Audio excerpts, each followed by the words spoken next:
పాశం యాదగిరితోని సర్కారుకు అవసరం ఉంది, పాశం యాదగిరిని ఒక సలహాదారుడిగానో లేకపోతే ఒక రకంగా ప్రభుత్వంలో ఏదో ఒక పదవిలోనో లేకపోతే ప్రభుత్వానికి అనుసంధానంగా తీసుకుంటామని ఒక ప్రపోజల్ వస్తే మీకు అది ఏ రకంగానైనా కానివ్వండి, డిప్యూటీ సీఎం బట్టి విక్రమార్క గారు మీకు దగ్గర వ్యక్తే, అలాగే సీఎం రేవంత్ రెడ్డి మీకు అభిమానిగానే ఉన్నటువంటి సందర్భాలు చాలా చూసినాము. చాలా వరకు ఇప్పుడు ఉన్నటువంటి మంత్రులలో కూడా చాలామందిని చూసినాము. ఒకవేళ ప్రభుత్వంలోకి లేకపోతే ప్రభుత్వానికి అనుబంధంగా పాశం యాదగిరిని చూస్తామని సర్కార్ నుంచి ప్రపోజల్ వస్తే పాశం యాదగిరి అన్న ఆలోచన ఎట్లా ఉంటుంది? ప్రభుత్వంలో ఉండి ఏం చేయలేము మనం. వాళ్ళకి అవసరమైతే సలహాలు ఇస్తాం. సలహాదారుడిగా అధికారికంగా ఎందుకు ఉండాలి? మనకు కారు, పైన లైటు, జెండా, ఓ పెద్ద ఇల్లు అవసరం లేదు, మనకు ఉద్యోగం అవసరం లేదు. మనం జనం మధ్యలో ఉండాలి, ధనం మధ్యన ఉండొద్దు. జనం మధ్యలోనే ఉండాలి. ధనం మధ్యన ఉంటే తప్పైపోతుంది. జనస్వామ్యం ఉండాలి, ధనస్వామ్యం వద్దు మనకు, అధికారం వద్దు మనకు. మనం జనం మధ్యలో ఉంటేనే ఎక్కువ తిరిగితే ఎక్కువ తెలుస్తుంది జ్ఞానం. ఏ సమస్యలు ఉంటే జనానికి చెప్పాలంటే అధికారికంగా పోతే ఎవరు చెప్పరు. మనం జనం మధ్య పోతే చాలా చెప్పొచ్చు. ప్రభుత్వాన్ని విమర్శించవచ్చు కూడా, తప్పు చేస్తే విమర్శించవచ్చు.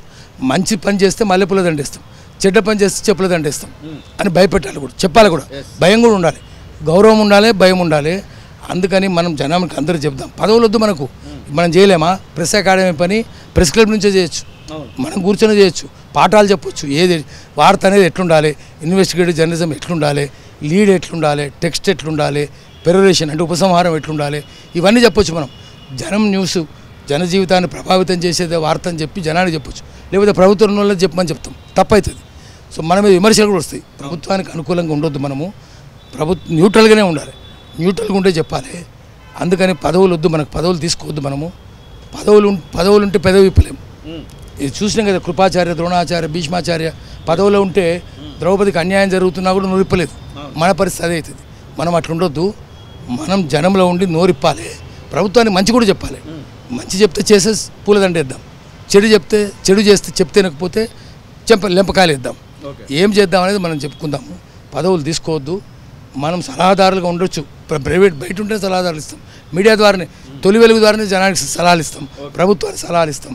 అందుకని పదవులు తీసుకోవద్దు, ఉట్టినే ఉందాము, దూరంగానే ఉందాము. దూరంగా ఉండి అన్నీ చెప్దాం జనానికి, ప్రభుత్వానికి. మీకు ఉన్నటువంటి అంచనా ప్రకారము ఇప్పుడు బీఆర్ఎస్ పార్టీలో కొంతమంది నాయకులు ఏం చెప్తున్నారంటే ఈ ప్రభుత్వం ఎక్కువ కాలం ఉండదు, 6 నెలల్లో సంవత్సరంలో కూలిపోతుంది, మళ్ళీ కేసీఆర్ ముఖ్యమంత్రి కావడానికి అవకాశాలు ఎక్కువ ఉన్నాయన్నటువంటి మాటలు నిజంగానే అట్లాంటి పరిస్థితి కనబడుతుందో? ఇప్పుడు వీళ్ళు 64 ప్లస్ సిపిఐ ఒకటి కలుపుకొని 65తోని ఆ ప్రభుత్వం మాత్రం ఏర్పాటు చేసినటువంటి పరిస్థితి. అంటే ప్రజలు ఎన్నుకునేది 5 ఏళ్ల కోసం ఎన్నుకుంటారు. 100% ప్రజల తీర్పును వమ్ము చేస్తే తప్పవుతుంది, ప్రజల్ని వంచన చేసినట్టు అవుతుంది.